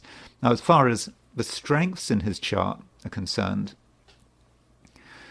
he does have Saturn in Libra. Saturn is exalted in Libra, and that's the planet that sort of stands out in terms of his own sign. In terms of its exaltation sign. Now, that Saturn in Libra would be especially strong if he were born in the hours of daylight. Now, I know that the time people like to use is 9:30 a.m. If he was born at 9:30 a.m. in Leningrad, Saturn would then be, Saturn would be above the horizon, and it's a masculine planet in a masculine sign, and it's a diurnal planet. It rules the air signs by day. So that would give Saturn a certain strength. Now, that Saturn is combust, that's true. That does damage Saturn, but I still feel that Saturn is important, and in terms of really establishing himself. And so that's one thing. Mars at 26 Sagittarius. That Mars at 26 Sagittarius is quite close to the galactic center. So the galactic center is at 26 degrees Sagittarius. So the galactic center, is often seen in quite a sort of universal spiritual sense, looking at the broader picture. But the galactic center could be about reach. Here is someone who became president of. I think he formally became president in 2000. I think he kind of had the de facto role at the end of 1999, right at the end of 1999. It was around sort of New Year's Eve, wasn't it, if I remember rightly? But he has a larger picture of Russia's global role, and that's very much what he's done. For example, his intervention in Syria, and when you think about the disaster of Russia under Yeltsin in the 1990s, when Russia seemed to be on the verge of collapse, you could say with the galactic center, Mars on a galactic center, he's got an idea of the big picture. And with that Mars in Sagittarius, he may have been picking up on one of his predecessors. In fact, who he was born on October the 7th, 1952, and who was in charge on October the 7th, 1952. Well, that was in the last few months of the reign, if you like, of Stalin. So here is Stalin's chart. We don't have a time of birth for Stalin, but Stalin had his Sun at 2551 Sagittarius, his Venus at 28. It's at 47 Sagittarius. So he had that Sun-Venus conjunction in late Sagittarius. Again, we don't have a time of birth for Stalin, but it just may be that was a big advantage for Putin. That I know that Putin and Stalin are very different people in terms of personality, but you could say that Mars was, in a way, channeling Stalin's energy or Stalin's memory. And perhaps that facilitated him in terms of getting to the top, in terms of Russian politics. That always sort of makes me think of this question: who is Russia's greatest leader? We never think about that. That in terms of Russian history, that is a question. And if from the West and you reply Gorbachev, I don't think so. I don't think you can say that. I'm not going to tell you who Russia. I've got some ideas, but I'm not sure if I want to answer that question. Who is Russia's greatest leader? You can't have Gorbachev because he was around during the fall of the Soviet Union. I don't think you can. He might be someone who people feel sympathetic about in the West, but I don't think that Gorbachev is Russia's greatest leader. It could be Catherine the Great, could be Peter the Great, but it could be someone more recent. And it's going to be very interesting to see how Vladimir Putin goes down in history, because we don't know yet, do we? And so those are a few thoughts about Vladimir Putin's chart in a straightforward way. But what about the midpoints? Because there are some interesting midpoints, even though we don't have a time of birth for Putin. And assuming he really was born on October the 7th, 1952. And so if we look at his 90-degree dial, we can get some ideas. And for those who want to see evidence that Putin is a nasty piece of work, and we look at his sun midpoints. So here is sun. We put Putin's sun on the arrow of the dial, and so his sun is on the Mars Hades midpoint, and so sun on the Mars Hades midpoint. Hades is quite an unpleasant planet. It can be about criminality. It can be doing things that are unpleasant, and you link Mars with there. Mars is the activity you do. So I'm looking at Alfred Witter in his rules for planetary pictures, and so if you look at what it says about Mars, sun on the Mars Hades midpoint, and he says sun on the Mars Hades midpoint, daily dirty work.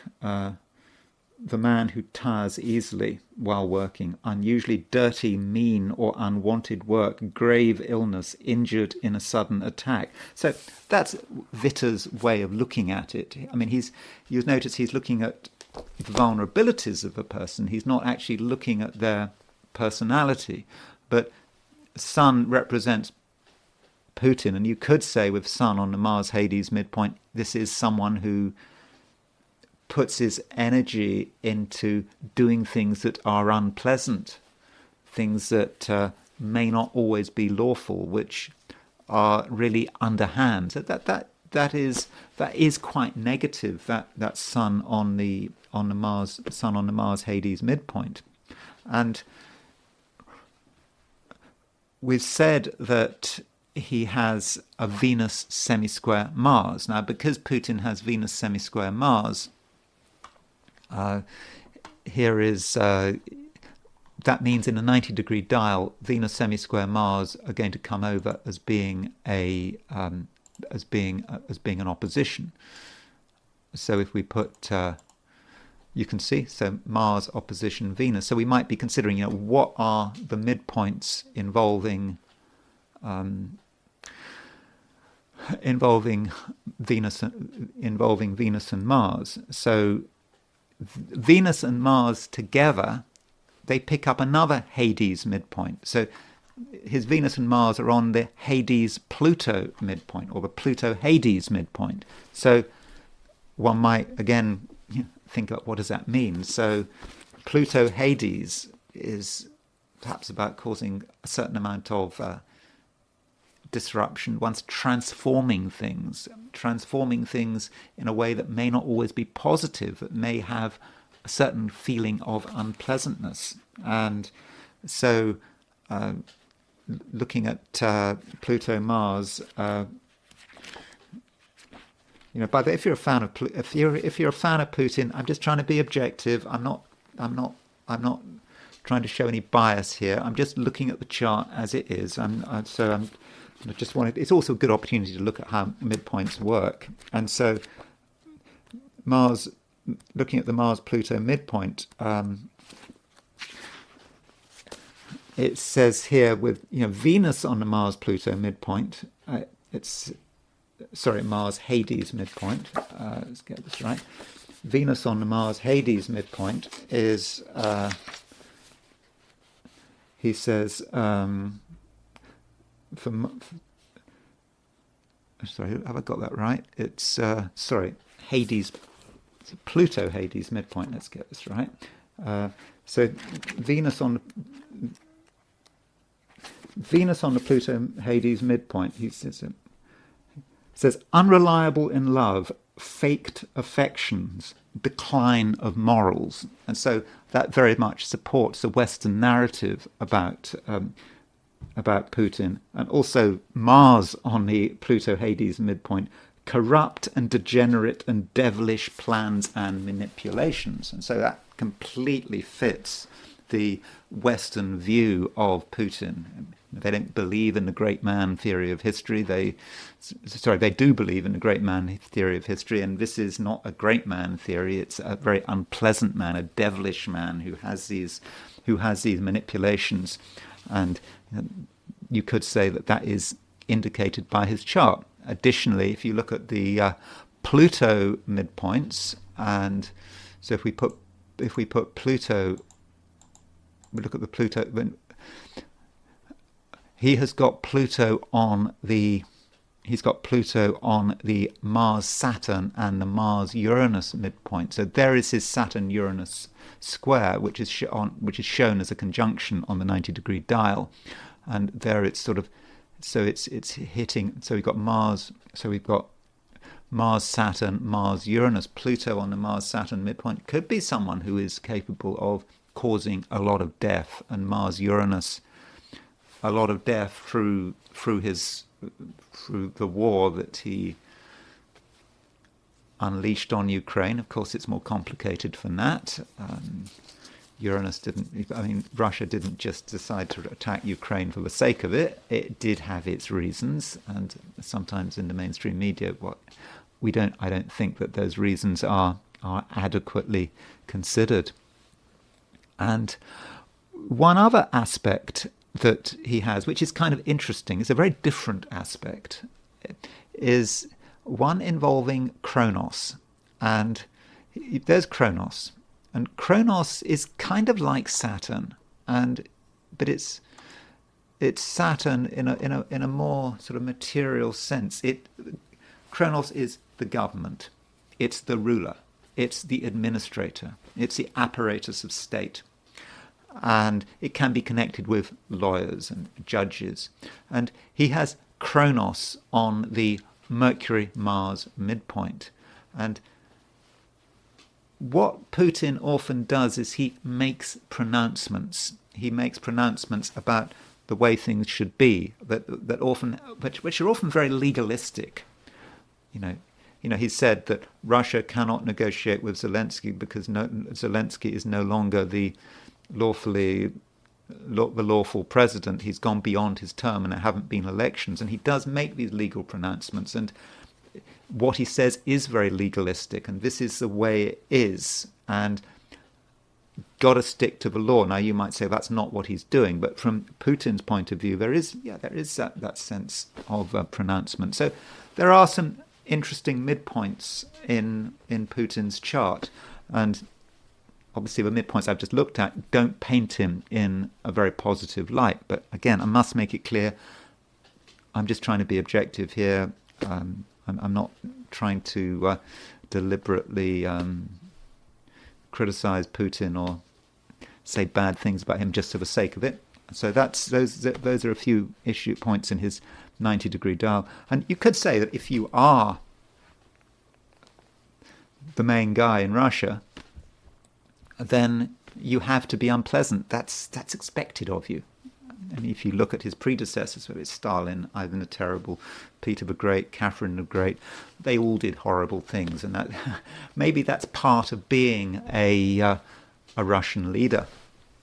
And one thing, going back to his natal chart, he does have Pluto conjunct the South Node. I mean, don't forget that. Pluto conjunct the South Node, and he's got Jupiter square the nodal axis. So this is very much about his destiny. He's got Jupiter square Pluto connected with the nodes. Jupiter square Pluto is very much about how he wants to make things better for himself and for his country. Jupiter square Pluto. Jupiter-Pluto is about self-improvement. Connected with the nodes, that's what he feels is important. But Pluto conjunct the South Node, he can take things too far. And Pluto in hitting the nodes can be about, as Eberton says, about the tragic destiny of a large group of people. Now, as far as updates are concerned, well, I was thinking about how he links with, with some of the players in around. For example, you've got Trump. I mean, how does he actually relate to Trump? I mean, people go on and on about the Trump-Putin relationship, and now we've had the phone call. I think it was last Wednesday that Trump and Putin were talking with each other, and so let's look at Donald Trump's chart and just consider how Donald Trump and Putin get on with one another. And so we'll put Donald Trump in the middle, and we will put Vladimir Putin on the outer wheel. And so the question is, what does Vladimir Putin do to Trump? What happens when they interact with one another? Now, Vladimir Putin has his Mars at 26 Sagittarius. So Mars at 26 Sagittarius, I do think that is important, particularly as it's on the galactic center. And so Putin's Mars is exactly trine Trump's Mars. So they've got Mars trine Mars. So there is a certain energy between the two men. They just, when they're together, something spark. There is a spark there, and I think that brings them together. And maybe when Trump looks at Putin and looks at what Putin is doing, at some level he's somewhat inspired by it. There may be a certain amount of respect, and additionally, Putin has true black moon Lilith at 27 Libra, which is, again, it's on Trump's Mars, and sort of Mars is trine Trump's Mars. So that true black moon Lilith and is hitting Trump's Mars. There's something about Putin that somehow the darker side of Trump finds something interesting and intriguing about it. And didn't he say, when he was president for the first time, that he was a bit jealous of Putin and how much power he had. And again, I'm not saying that as a criticism of Trump. I think that the great thing about Trump is he just says what's on his mind. Other people, people don't say what's on their mind. They keep everything to themselves. But sure, if you're a politician, any politician, you want a lot of power, and you might be jealous of someone who has more power than you, who has, whatever, can have people arrested, can do stuff that Trump is constrained by the Constitution, and he can be jealous about it. And that's just a natural thing, isn't it? I don't know. I don't think that's necessarily a negative on Trump, and it just shows how honest Trump is, how honest and upfront he is. Now, there are, though, areas of conflict in this chart, and Putin has his Mercury at 23 Libra, and Putin's Mercury in Libra is square Trump's Saturn and square his Venus. So that Saturn square Mercury is not an easy connection, and it may be that there's something about the way Trump presents himself that Putin finds difficult. Putin has got serious things to say.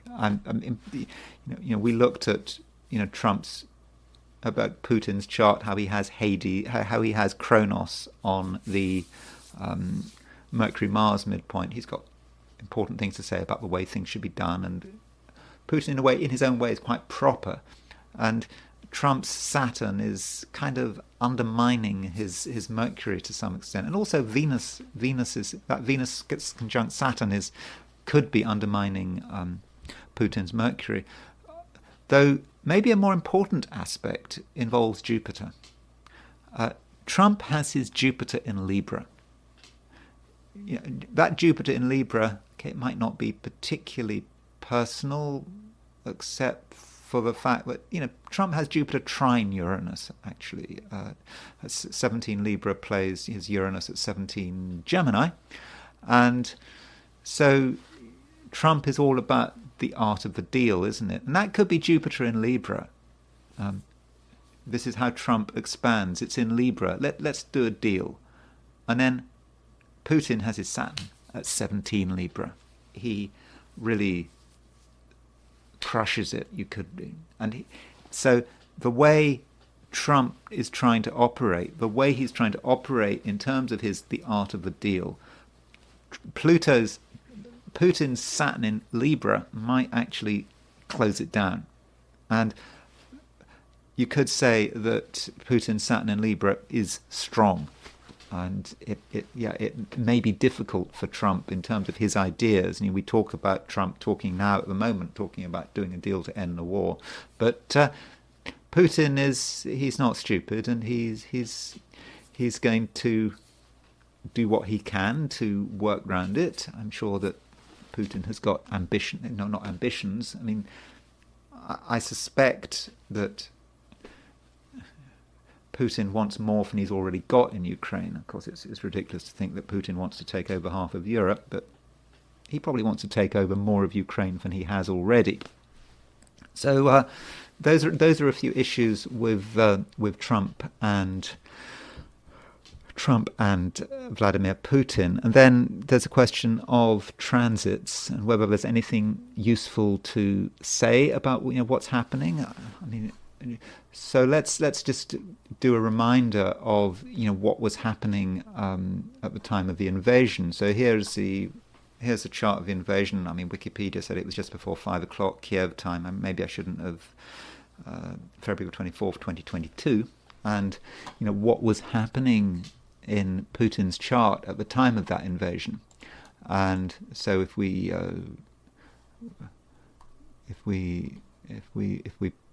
put if we compare the two charts, what was going on.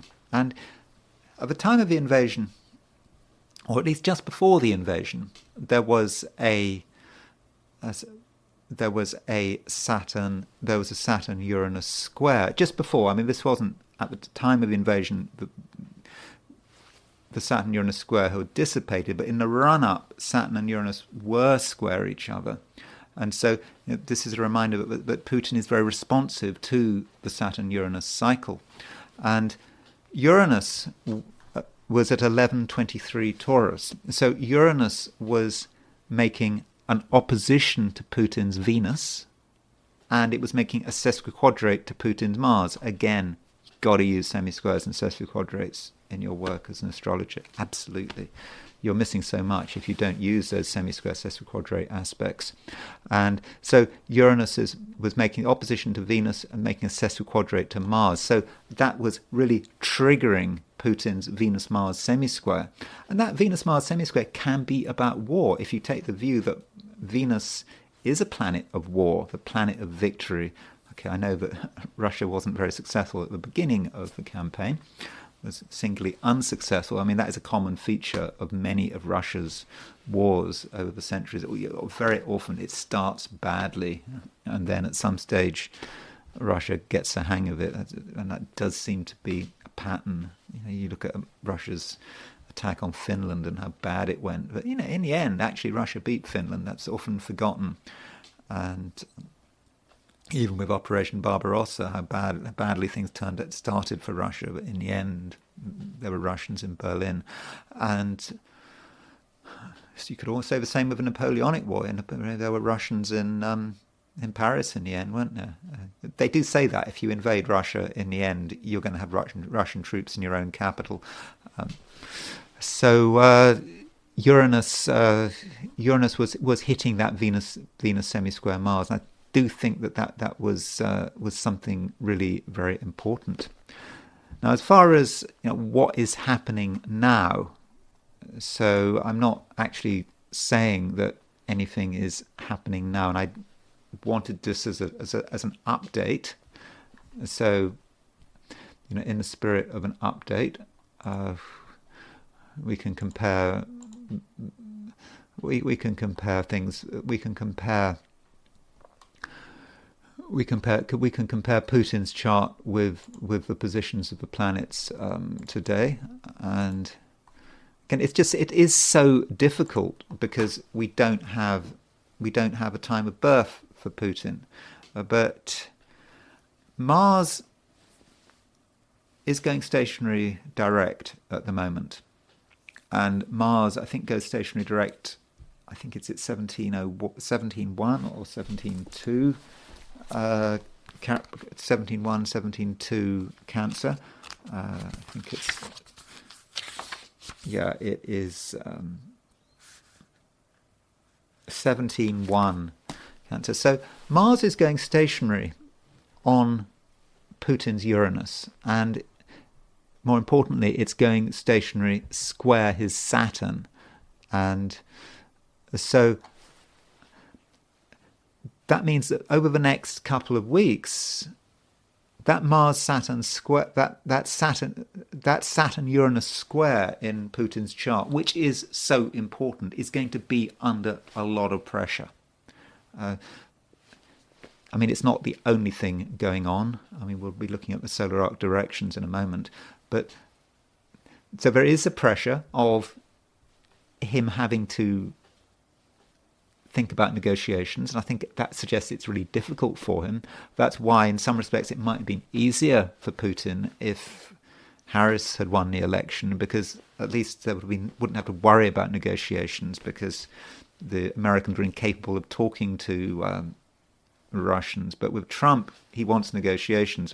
Russia has to think about how the neutrals are thinking, and some of its other people in BRICS, countries like Brazil and China, they don't want this war to continue forever. And if America is prepared to consider negotiations, well, Russia would have to do something, and that might put him under a lot of pressure. It might suggest something else, though.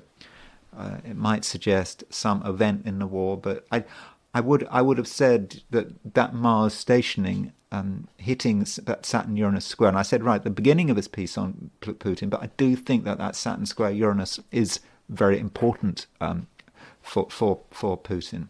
So that's the thing that really comes to mind at the moment. I'm sure there are other things, but that really was something I'd regard as being important. And then there are Putin's solar arc directions. I should look at his solar return first. Here's Putin's solar return. Again, I'm not quite sure how useful it is to look at a solar return without a time of birth, but in his solar return, certainly at the time of the solar return, was Sun square Mars, and so Sun and Mars were sort of 3 degrees apart. So, and the Sun is conjunct Mercury. So Sun, Mars, Mercury coming together. So, well, it's kind of what we already know, because Sun Mars is a being at war, and he's still at war, but maybe with Mars coming stationary, the full potential of this solar return may be about to be felt. And finally, there is his solar arc directions. So here are his solar arc directions, and what I wanted, first 2 things came to mind. Firstly, the Sun, his solar arc directed Sun, i.e. about 72 years after he was born. His solar arc directed Sun is at 2647 Sagittarius, about half a degree either side, because I don't know his time of birth. And so his solar arc directed Sun right now is exactly conjunct his natal Mars. So this is where it all comes together. This is where it has to come together. 6 months either side. This is arguably the culmination of it all. Where the war has to resolve, and there are different ways in which it can resolve. Of course, there can be a ceasefire. There could be a negotiated settlement where Russia takes, for example, what it already has, or takes the the parts of Ukraine which Russia regards as being Russian. Of course, the international community does not regard that as being Russian, but there is a resolution, or maybe this is the final attack. Somehow Ukraine can finally collapse. So that's the Sun. And there's also his solar arc-directed Saturn-Uranus conjunction, Saturn-Uranus square. So his Saturn-Uranus square is really very important. I think it could be the most important thing in his chart. So there is his natal Saturn-Uranus square, but if you use solar arc directions, his solar arc directed Saturn is at 0 degrees 13 Capricorn. His solar arc directed Uranus is at 1 degree 9 Libra. So his solar arc directed Saturn is on the Aries point. Is conjunct the solstice point at 0 degrees Capricorn.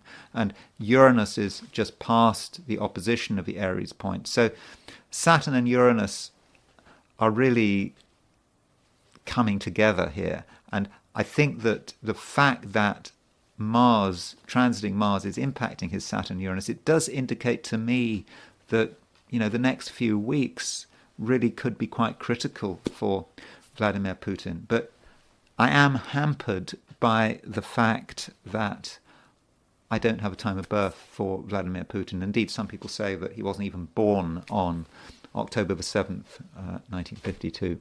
Anyway, that's all I'm going to say about Vladimir Putin. Vladimir Putin's chart is... I don't particularly like looking at Vladimir Putin's chart because I find it problematic, and I don't like dealing with a chart where I don't have a time of birth that I feel confident about. Anyway, thank you very much for watching. If you enjoyed this video, I'd be very grateful if you were to like it. If you're not subscribed, I'm super grateful if you were to subscribe. If you want to buy me a coffee, there is a link in the description, and I will talk to you again tomorrow.